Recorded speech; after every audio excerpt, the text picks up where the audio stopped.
I wanna show you how you can use the VLOOKUP function in advanced way. Let's go! For example, we have our table and based on the code we wanna get the data.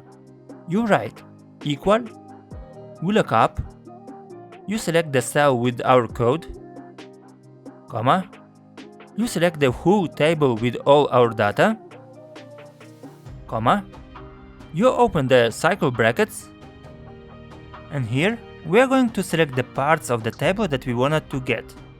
In this case it is number 2, full name, 3, job title, and 4, annual salary. Close the cycle brackets, comma, and write 0.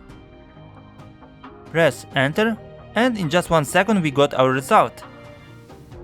And finally just drag the formula to another cell. And in automatic way we got another data. Let's solve together. Put your like and subscribe.